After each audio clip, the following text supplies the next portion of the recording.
Sivaperuman cartoon கதை. ஒரு நாள் கையிலை மலையில் சிவபெருமான் தியானத்தில் அமர்ந்திருந்தார்.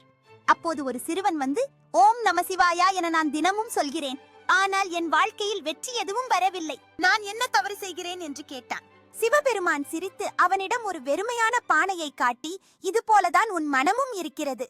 ஓம் நம சிவாயா என்று சொல்கிறாய், ஆனால் உன் மனம் சந்தேகத்தால், சோம்பலால், பயத்தால் நிரம்பி இருக்கிறது.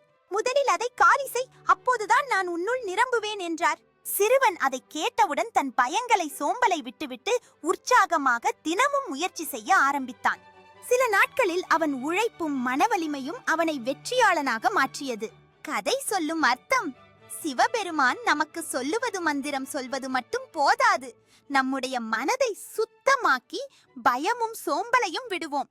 இது போன்ற கதைகள் கேட்க ஜெரால்ட் சபிதா சேனல் சப்ஸ்கிரைப் பண்ணுங்க பிள்ளைகளே. உங்களுக்கு அப்பா பிடிக்கும் என்றால் சப்ஸ்கிரைப் பண்ணுங்க, அம்மா பிடிக்குமா அப்படின்னா ஷேர் பண்ணுங்க. நன்றி, வணக்கம்.